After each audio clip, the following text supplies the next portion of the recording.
Hello, class 11th. Today we will begin with a new topic, that is statistics.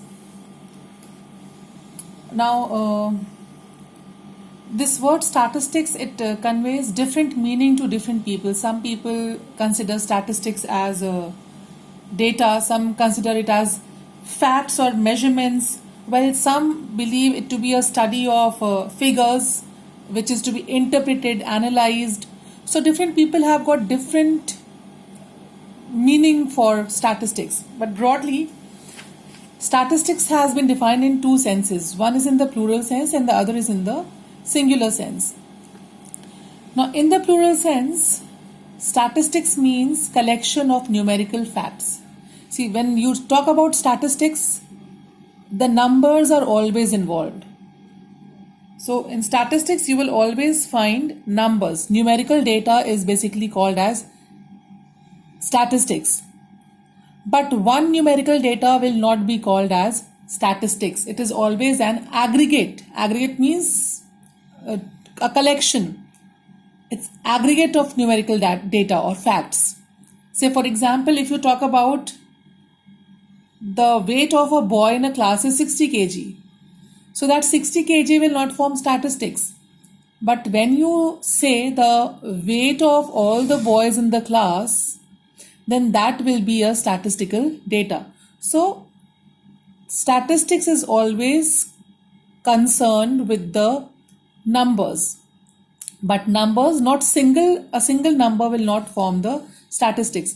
For a number to be called as statistics, it has to be presented as an aggregate of facts. So in the plural sense, statistics means collection, systematic collection of numerical facts. In plural sense, statistics means systematic collection of numerical facts. But in singular sense, statistics means not only collection, but the presentation, analysis, and interpretation of quantitative information. Quantitative means the number which you have received in the form of, the information which you have received in the form of number. So today we will discuss about the meaning of statistics in plural sense. Now, just have a look at the definition of statistics in plural sense. Now, it says that statistics in plural sense means aggregate of facts, means collection of facts affected to a marked extent by multiplicity of causes. Now, what does multiplicity of causes means? Multiplicity of causes means that it is not affected by only one cause. Say for example, if you want to study the production of rice, right? If you want to study the production of rice. Now, when you are studying the production of rice, you will have to consider the factors which affect the production of rice. Now, there is not only one factor which affects the production of rice. If you say that it's only water or irrigation that affects the irrigation, if you talk about irrigation, that this is the only factor which affects the production of rice, this will be wrong.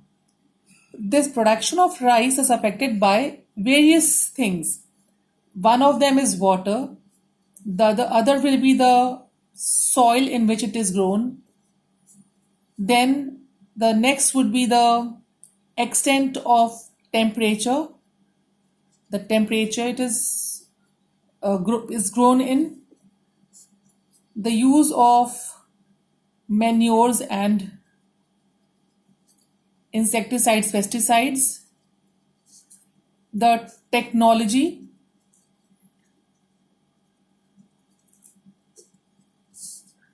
so when you are studying the production of rice, what will you see? You will have to consider or study all these factors while considering the production of rice.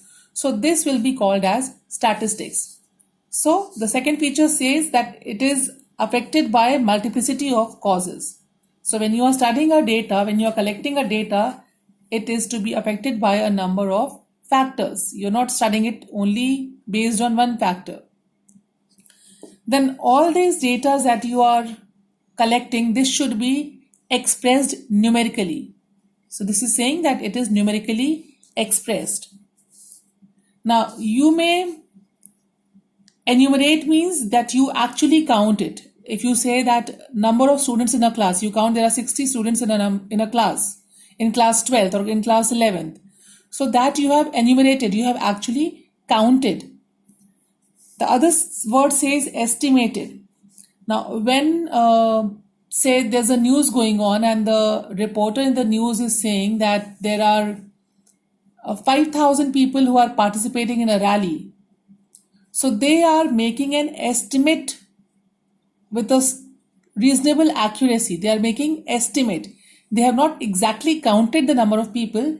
They have, on their past experiences or with the available information that they have made an estimation that 5,000 people are present in the rally. So the data that you collect, that can either be enumerated, that means you can either collect it, or you can also estimate it.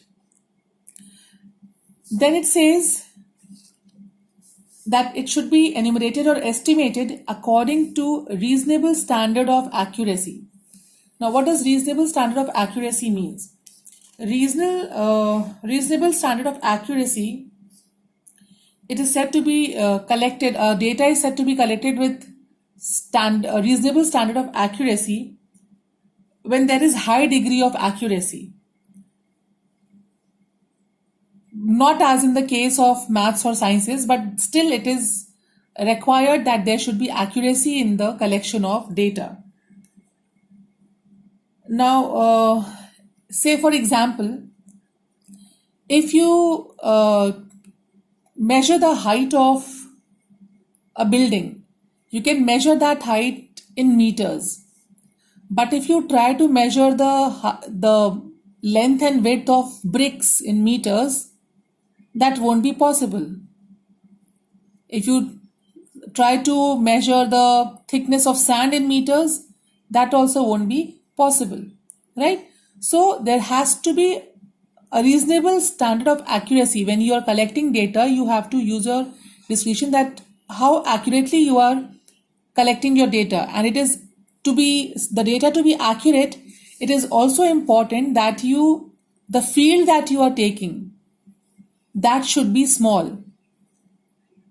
Limited number of people should be taken up to carry out the survey, or the area of collecting data should be smaller. It should not be very wide, because if it is very wide, if you say want to count the number of bald people, bald means people who don't have hair.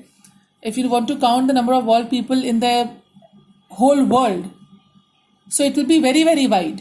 It will be very difficult for you to make an estimation, or even enumeration will definitely be impossible, but estimation also will be very, very difficult.